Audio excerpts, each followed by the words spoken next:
Hello students and welcome to this video, and in this video we will discuss about the course outline of the business subject which is relevant for a CAIE examination, and this subject is basically related to A and AS level students. So if you are going to appear in your business examination of CAIE, this is relevant to you. And if you're the student of O levels, so you can also watch this video because this will give you an understanding of how this subject is going to be relevant for you in future when you will be appearing in your A levels exam. So let's start our video. And first of all, we have unit number 1, and this unit is related to business and its environment. In this unit, students are expected to gain understanding of different key concepts related to business and its internal and external environment. So first of all, before going into the detail of the environment of the business, we need to know what is business itself or what is an enterprise. So we will cover the enterprise concepts in this unit, and then we will move on to the business structures. There are different types of structures for businesses, and it depends on the goals set by the organization or the owners of the business, and structures vary according to the type of the products that the business is going to offer to the customers. So these types of concepts will be discussed in this unit or this section. Then we have the size of the business. We know that there are different types of businesses operating in the market. Some of the businesses are very large and some of the businesses are running on the medium or small scale. So size of the business is important for economic environment, for understanding the overall objective of the business. So we will discuss the related concepts in section 3 of this unit. Then we will move on to the business objectives. Every business is setting its own objectives on nearly month-to-month basis, and there are broader objectives that are set at the initial level when the year or when the financial year starts. So business objectives are very relevant to understand the business and its environment, because after setting the objectives, the organization or employees work to achieve those objectives and goals. So all these concepts will be discussed in this section, and then we will discuss about the concepts related to stakeholders in a business. There are different stakeholders related to a particular business. Some stakeholders are internal stakeholders and some are external. Internal means those who are running the company or those who are working in the company, like employees and senior management or board of directors. And the external stakeholders are those stakeholders which are outside the organization, but they deal with the business or they deal with the company. Like for example, the vendors or suppliers who are supplying goods and services to the business for its need. So stakeholders in a business is a very important area, and we will discuss about it when we start this section. Then for A level students, business structure is relevant here. We will go into more detail about different types of structures of the business. Then we have size of the business. This is also relevant for A levels. As you can see, A levels is mentioned here. Business structure and size of the businesses, these two sections are not very complex sections because your base is already established in previous 5 sections, so you will easily get to grasp the concepts of these two sections. Then we have external influences on business activity and external economic influences on business behavior. So there are two different types of influences which are external to the business activity, but both of these influences affect the business activities. And when we talk about external influences in general, so there might be some political influences, and there might be in the customer behavior or customer preferences, and there might be you can think of the customer buying pattern or customer switching to another brand due to the competition in the market. So these types of external influences will be discussed in these sections. And for economic influences, we mean that there are different economic indicators like the inflation rate or interest rate, and how these external economic influences or economic indicators affect the business behavior we will be discussing in this section. So unit number one is business and its environment. So you have to understand the core 9 areas here, and 6 to 9 are for A levels, and the first 5 are for AS level students. So let's move on to our next unit. Unit number 2 is related to people in organizations. Here the word organization is mentioned, which means that business or company, you can say. So we will be discussing about the people or employees of the organization in this section. And unit number 2, which is people in organizations, is consisting of 6 main topics, and number 1 is management and leadership. Every organization is run by the senior management or the people who are responsible for running the affairs of the company, and they are top of the organization. You can say the board of directors or chief executive officer or the senior management. So they basically act in the role of managing the business, overall business, and they provide a leadership to the employees who are working down the line. And by employees, I mean the senior managers, managers, assistant managers, and other staff members who are working in the organization.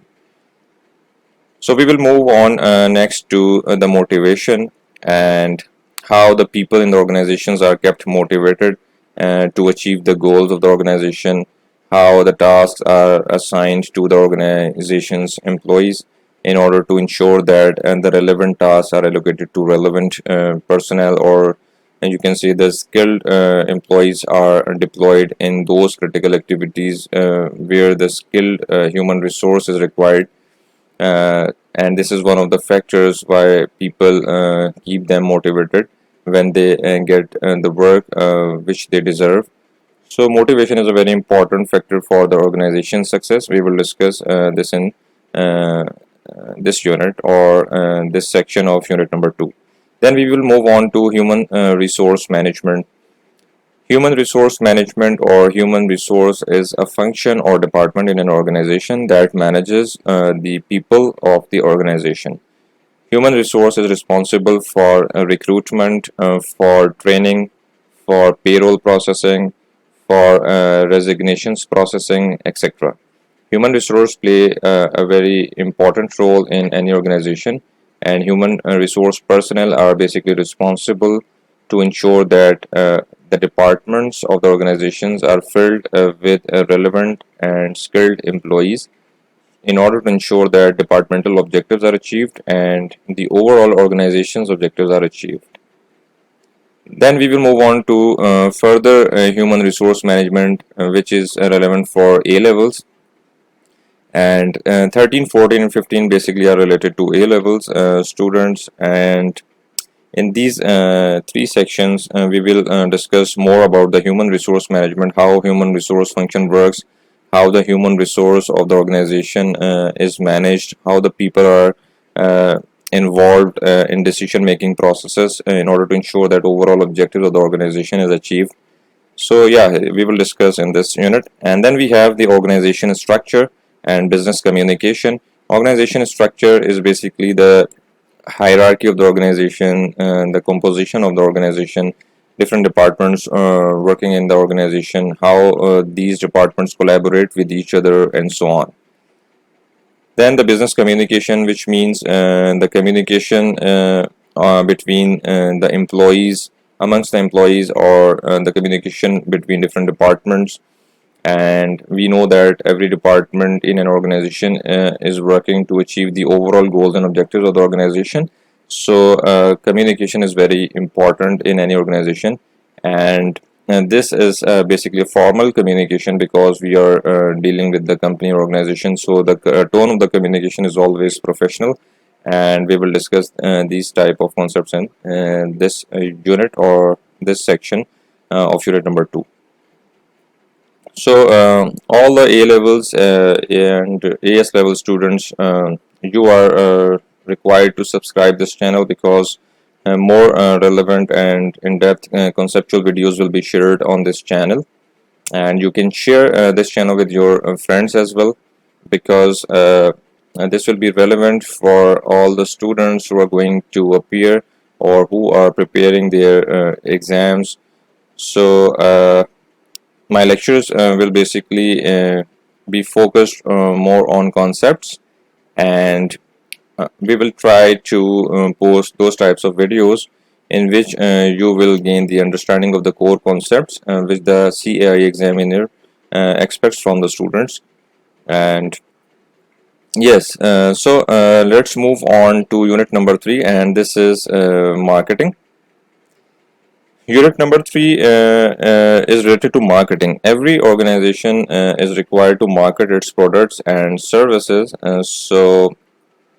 Uh, the marketing related concepts will be discussed in this unit. First of all, we will understand what is marketing and how the products and services are going to be marketed in order to promote the brand image, or in order to promote the products and services of the company. Then how the market research is performed by the marketing personnel who are working in the organization, because before going into the marketing and campaigns, or before launching of the marketing campaigns, the research is important. And before launching the products or services in the market, the market research is performed by the marketing professionals.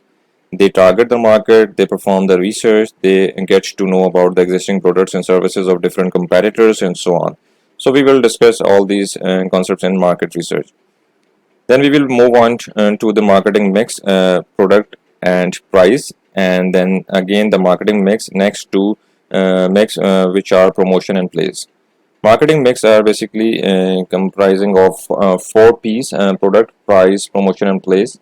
We will discuss these concepts in these 2 sections. And then we have for A levels marketing planning, how the marketing is planned, how the marketing dynamics are understood before launching any product or service. And then in the globalization and international marketing, we will cover these concepts in these 2 sections. Globalization and international marketing means marketing the product to another country's customers, or marketing the product outside the jurisdiction, or outside the country, or outside the boundary. So we know that the world is now collaborating with each other. Different countries are trading with each other. So globalization has made marketing easier, and due to the internet and due to the digital marketing, the organizations find it easier to market their products and services to international audience, or international customers, or to the customers who are residing outside the country. So this was our unit number 3. And in the next video we will continue with the next sections or units of business subjects which is relevant for AS and A levels examinations. And again, please subscribe this channel and promote this video and share this video with your friends so that they also get an idea about this subject. And this is a very interesting subject, because if you are going to join any business, or if you are going to do a job in future in an organization in the business side, so the concepts you will gain in this chapter or in this subject will be very helpful to you for your future, for your career. And yes, whether you join your own business, whether you start your own business, or whether you join in an organization as an employee, this subject will be playing a very big role. And if you keep your concepts clear at this stage, you will find the business environment very friendly, and you will easily get to know about different businesses, how the businesses operate, what are the different types of businesses, what is the marketing trend going on, and so on. So let's meet in the next video, and thank you for watching. Take care.